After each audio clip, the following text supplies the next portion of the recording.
Hi Mustangs, Mrs. Koehn here, and I'm so excited because today is National Bubblegum Day. I know that some of you have been doing some fun bubblegum art projects, and today when you check out a book, you get a piece of bubblegum. Just make sure you throw it in the trash when you're done.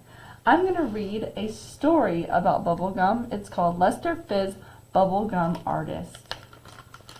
And this is by Ruth Spiro. The Fizz family had artistic flair. Winslow worked in watercolors. Pop! Shh, Lester. Dorothea dabbled in the darkroom. Pop, pop! Shh, Lester. Cousin Cornell created collections. Pop, pop, pop! Shh, Lester.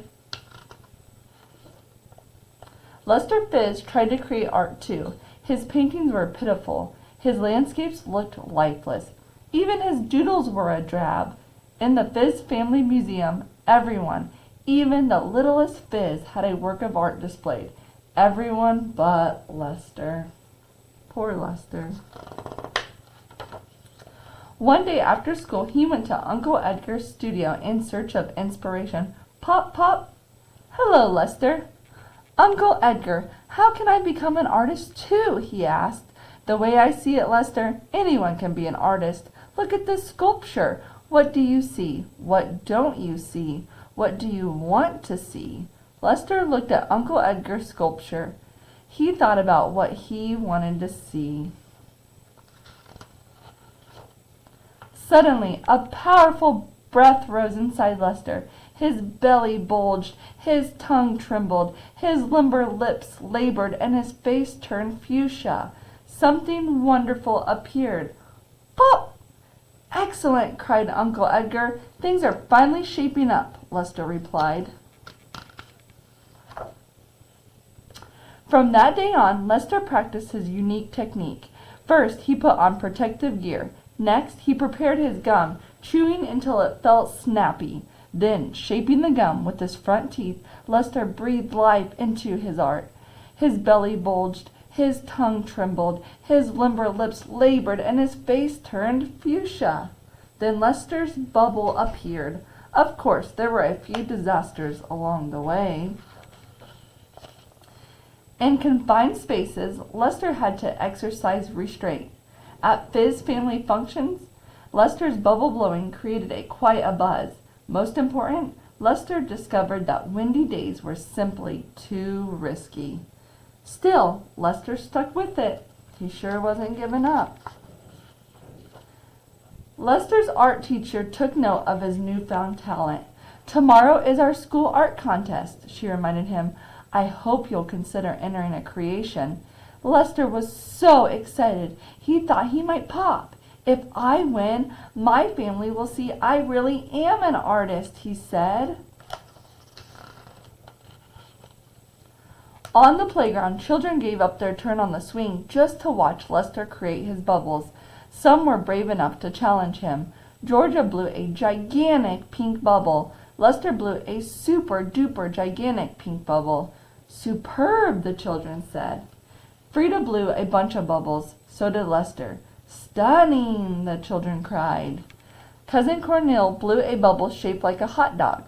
Lester blew a bubble shaped like Mona Lisa eating a hot dog with pickles and a side of cheese fries. Show off, Cornell mumbled. The way we see it, said Georgia and Frida, he's an artist. Lester popped in a fresh piece of gum and began his next creation when, thump, out flew his front tooth. His bubble burst. The sculpture sank. Now you're just full of hot air, said Cousin Cornell. You didn't actually think you'd win an art contest with bubble gum, did you? I guess I blew it, Lester said. He hung his head, fearing his career as bubblegum artist was over. That night, Lester placed the tooth under his pillow and waited for the tooth fairy. When she arrived, Lester thought she looked like Uncle Edgar, wearing a ballet tutu. Lester, she whispered, your new tooth will grow in soon, but until then you must continue blowing your bubblegum art. Remember, what do you see? What don't you see? What do you want to see? And with that, she was Remember, what do you see? What don't you see? What do you want to see? And with that, she was swept up by a ceiling fan and became a pink blur. The next morning, Lester gathered his gum and packed his protective gear. He would enter the art contest. At school, he was greeted by Cornell's tooth grin. "Chew on this," he said. "I've created a colossal collection for the art contest, and I'm going to win."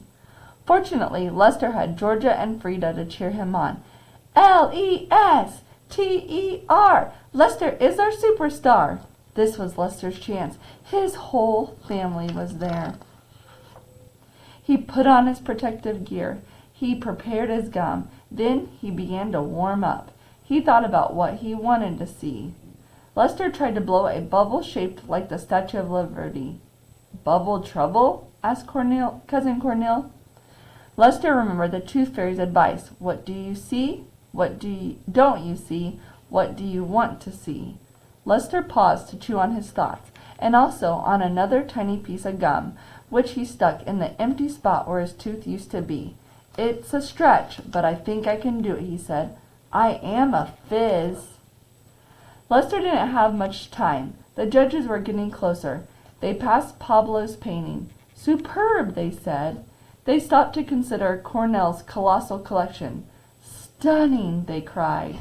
They made their way toward Lester. He took a deep breath. His belly bulged. His tongue trembled. His limber lips labored, and his face turned fuchsia. Lester thought about what he wanted to see. Slowly, slowly, he blew. The most spectacular bubble ever. "Stupendous," the judges declared, awarding Lester the blue ribbon. The Fizz family was flabbergasted. "The winner," said Winslow. "A vision," said Edgar. "Don't move," said Dorothea. Georgia and Frida cheered. "By gosh, by gum, our Lester's gone and won." "Show off," Cornell mumbled. "The way it," said Lester. "I'm an artist." I hope you have a great day and enjoy your bubble gum.